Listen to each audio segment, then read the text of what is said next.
जंगल में बारिशों का मौसम चल रहा था। सभी पक्षियों ने अपने अपने मजबूत लकड़ी के घर बना लिए थे और अपने अपने घरों में काफी भोजन भी जमा कर लिया था, सिवाय उस कालू कौवे और उसकी पत्नी के, जिन्होंने ना तो अपना लकड़ियों का घर बनाया था और ना ही भोजन जमा किया था। वो यूं ही बारिश में भीग रहे थे। कालू जी, आप भी काम चोरी कभी नहीं छोड़ेंगे।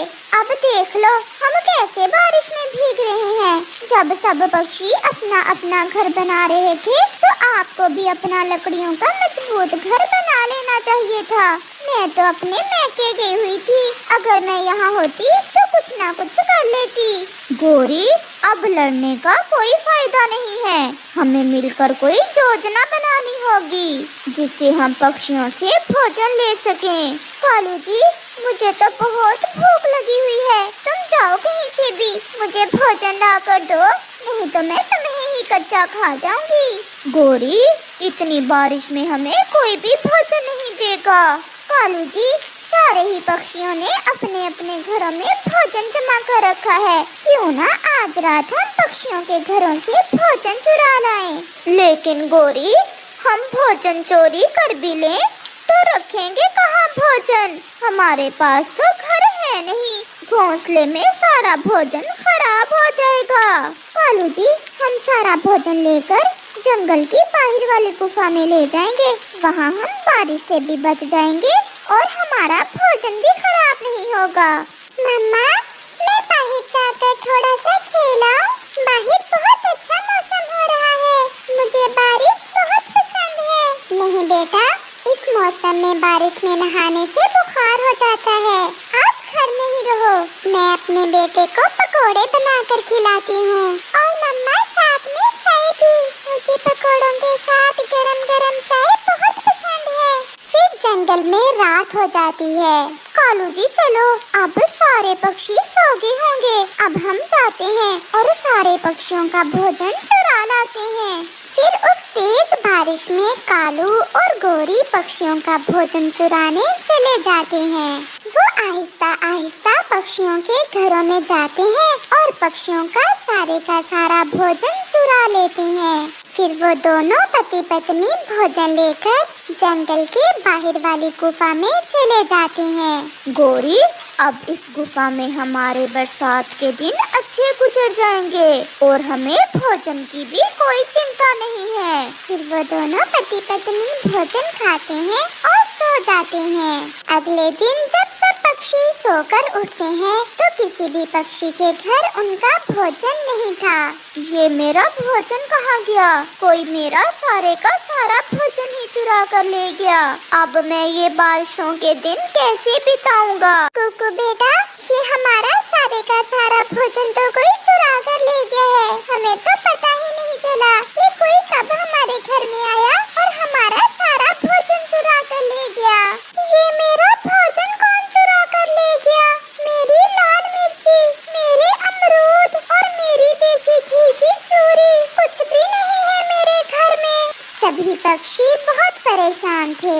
दूसरी तरफ जब कालू कौवा और गोरी कौवी सोकर उठते हैं तो वहाँ गुफा में एक चील बैठी हुई थी। काले कौवो, ये तुम मेरी गुफा में क्या कर रहे हो? क्या चील दी, ये आपकी गुफा है? तो और क्या तेरे बाप की है? मैं तो कल से शिकार की तलाश में गई हुई थी, लेकिन तेज बारिश के कारण मुझे कोई शिकार नहीं मिला। लेकिन अब मेरी सारी चिंता खत्म हुई, क्योंकि शिकार तो खुद चलकर मेरे पास आ गया है। तुम दोनों के माँ से मेरे 2-4 दिन तो गुजर ही जाएंगे। चील दी, हमें माफ कर दें, हमें मत मारे।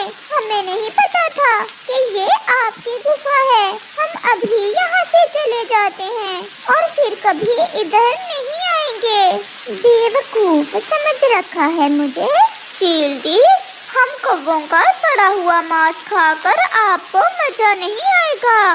मैं आपको जंगल से दूसरे पक्षी लाकर देता हूँ, आप उनको खाना। हमारे जंगल का कबूतर, तोता और चिड़िया बहुत मोटे ताजे हैं और उनका मांस भी बहुत मजेदार होगा। वैसे मुझे तुम्हारा आइडिया पसंद आया है, तो जाओ और जाकर अपने जंगल के सभी पक्षी यहाँ ले आओ। मैं तुम्हारा इंतजार करूँगी।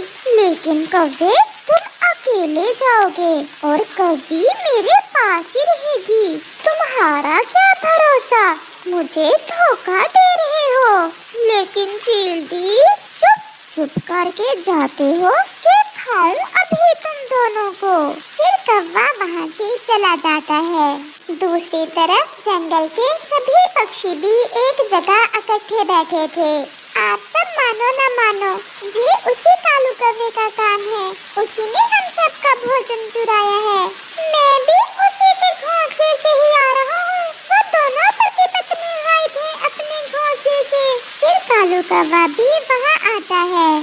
पक्षियों, मेरे पास आप सब के लिए एक अच्छी खबर है। जंगल की बाहर वाली गुफा में ढेर सारा भोजन पड़ा है। आप सब आ जाओ मेरे साथ और वहाँ से भोजन ले आओ। पक्षियों, इस शैतान कौवे की बातों में न आना। मैं अच्छे से जानता हूँ कि वो गुफा चील की है। ये हम सबको बेवकूफ बना रहा है। पक्षियों को तो पहले ही काले कौवे पर बहुत गुस्सा था। वो सब मिलकर कौवे की खूब पिटाई करते हैं। कौवा बड़ी मुश्किल से अपनी जान बचाकर वहाँ से भागता है। दूसरी तरफ जब काफी समय गुजरने के बाद भी कालू कौवा वापस गुफा में नहीं आता, तो चील गुस्से में आकर कौवे को खा जाती है। और फिर ऐसे कौवे और कौवी को उनके किए की सजा मिल जाती है।